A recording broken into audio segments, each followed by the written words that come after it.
Hello, my name is Jorge Montilla. I am a clarinetist from Venezuela and the United States, and I'm right now at the University of Iowa in the United States where I teach clarinet. I'm doing these videos for Agnieszka and about the E-flat clarinet.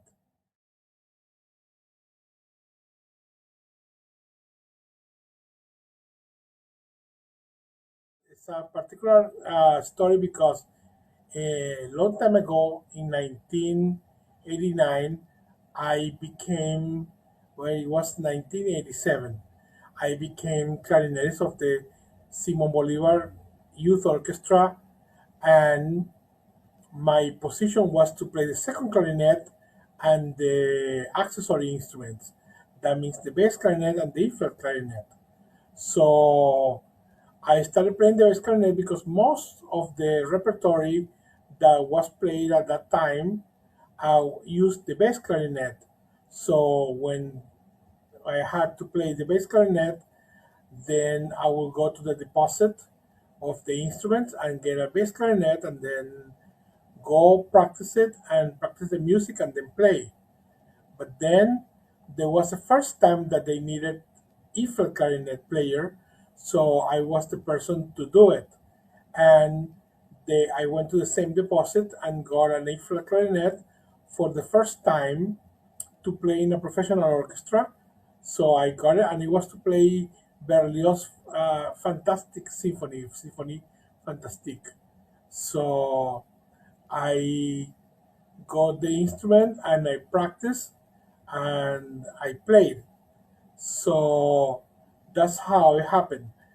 Then later, I I was promoted to assistant principal, and they say, but you still need to play one of the two other instruments. So you need to choose. That's what they say. And I chose the E-flat clarinet, but I chose it because it was smaller and it was not so heavy and it was easy to carry around. So it's actually not the right reason to choose an instrument, but that's how I did because I was equally good on both instruments. So, but I chose the E flat because it was easier for me to carry around.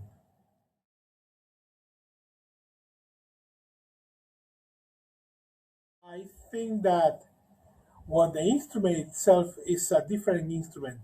It is a clarinet anyway, but it implies playing higher notes and playing difficult things that were mostly written for the clarinet in the orchestra. So I find that it's particularly difficult for the E-flat clarinet to play in tune, to play super high notes, and to play articulations in the high notes.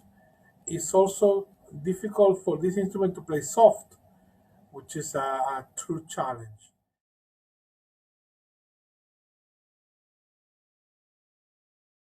Difference between playing as a soloist or in an orchestra is for any other instrument is the same for the E-flat clarinet. When you play in the orchestra, you have spaces of time where you don't play, so you rest a little bit, and sometimes the music is hard, but at least you have a little time to think about it and to prepare and to rest and then to play the hard music. When you play as a soloist, then all the attention is into you, and then all the music that could be easy or hard, then you have to play it. You are the most important voice almost at any moment. So that's the huge difference between being an orchestral player or being a solo player.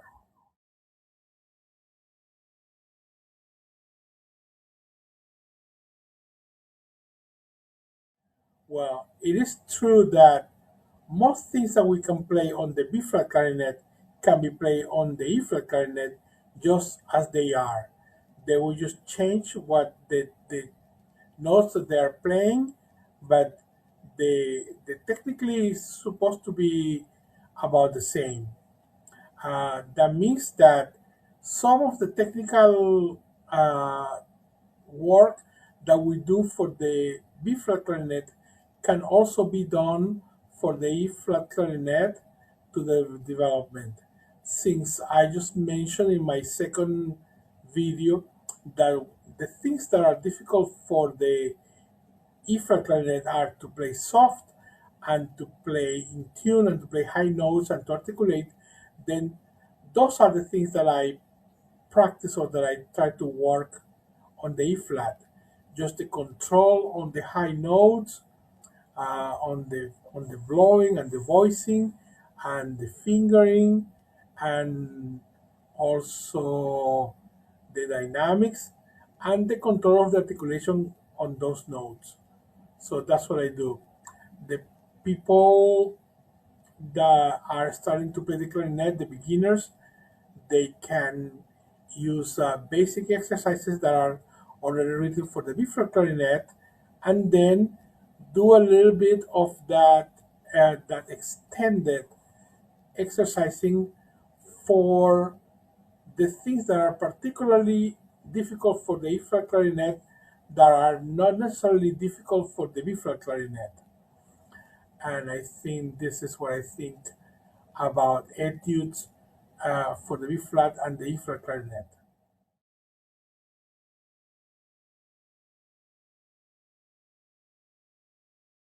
Well, I enjoy a lot playing the music that has been written for me or that I have written, and there are not many pieces that were composed, especially for the E flat clarinet, like for anybody.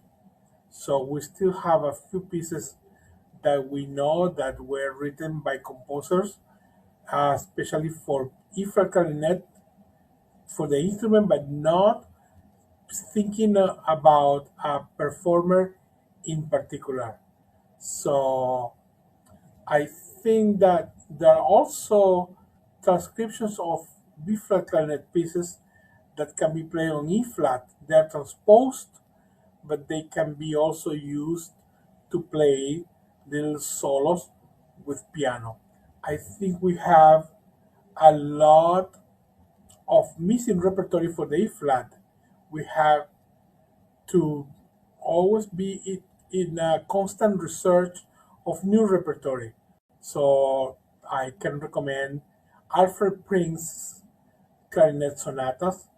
And there is a lot of already printed music for the E flat clarinet, like the solo by Panizza, and all the repertory surrounds the people, the players that play E flat clarinet, not just professionally in orchestras, but trying to make it a solo instrument. So the recommendation is based on the level. So I wrote a piece that I wrote for myself, so it's not an easy one. And some of this music that I could recommend are a little bit too hard for some beginner players. But but the other pieces and transcriptions of B flat clarinet repertory that the beginner can play just to be exposed to playing with piano or with ensembles or with orchestras or bands.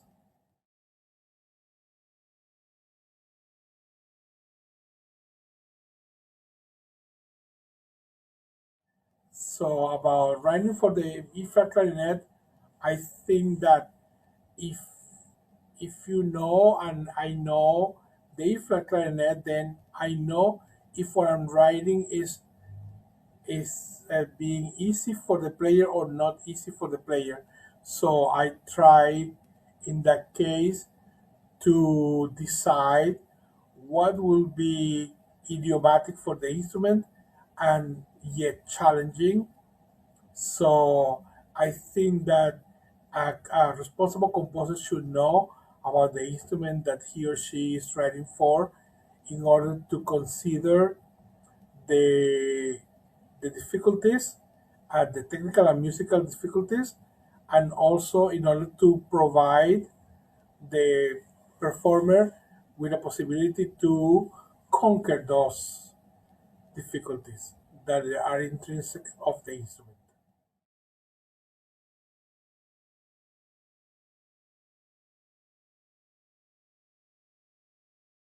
Okay, I'm asked about Registro de Pajarillo, that's for an accompanied E-flat clarinet, and I wrote it in 2006, so just a few years ago, and I wrote it for myself to premiere it and to introduce to the international community the E-flat clarinet made by Luis Rossi, the guy that makes my B-flat clarinets and E-flat clarinets. Sorry, and A clarinets. So he wanted to introduce to the international community his new E-flat clarinet, and because I was gonna play there, he entrusted me with the task of introducing the E-flat to the international community.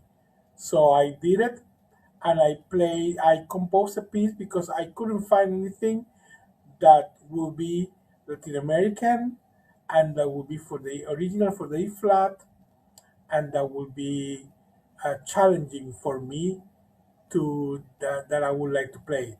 So I decided to compose it, and of course it's in my goals to make more music for the E flat clarinet. I already made a new and accompanied piece. It's called Tardes in Caracas, and I dedicated to a Chilean E-flat clarinet player who premiered in the conference in Texas, so in the International Clarinet Festival. So I gave him 1 year to play, to record before I published the piece. But after that, I'm going to publish the piece. It's in my goals to write a clarinet and E flat clarinet and piano sonata, and a E flat clarinet concerto with orchestra. But those are projects that are not happening too soon. They are not for the near future.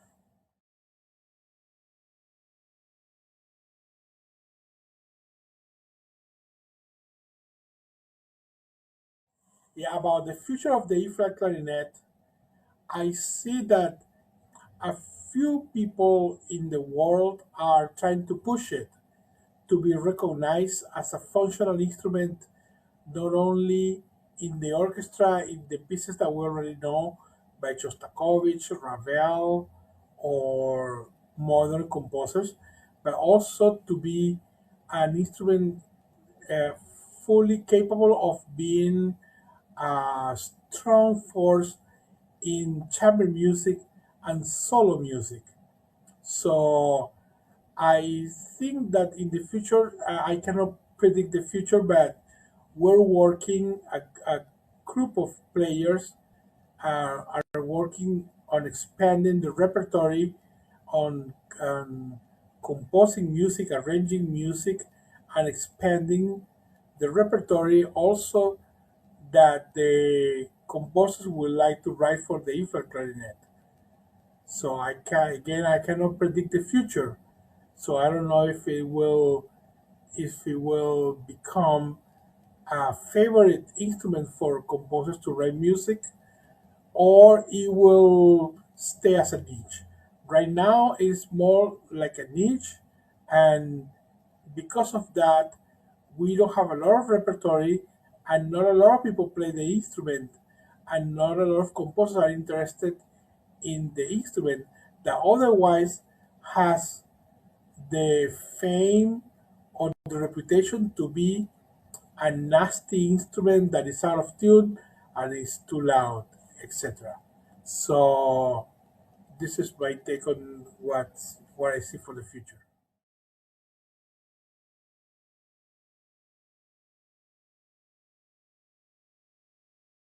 I don't recall having anything that is particularly anecdotal, nothing funny with the infrared clarinet. I can say that at the airports, always the security people are a little bit confused about the size of this instrument. They don't know if it's a flute. They, of course, they will not think that it's an oboe because they don't even know an oboe. They only know flute, trumpet, violin, guitar, and so this is a flute. And also, I think that I can share that when Alfred Prince, the famous Viennese clarinetist and composer, went to live in Bloomington, and I was living there, Bloomington, Indiana. Then we met and we played several things together, and we interacted a lot. So he decided to write his second E flat clarinet sonata to me. Is in the edition. You can see that it's dedicated to me, and I also made the premiere. So I think as an anecdote, it's very good to meet people and to meet composers and to play for them and to show your art.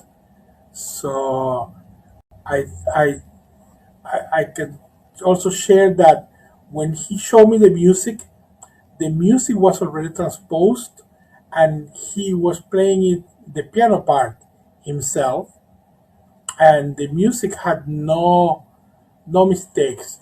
So it was interesting that he would write like that, and thinking already about the E flat clarinet. It was good for me that part. I have no other anecdotes of playing the E flat clarinet, not yet.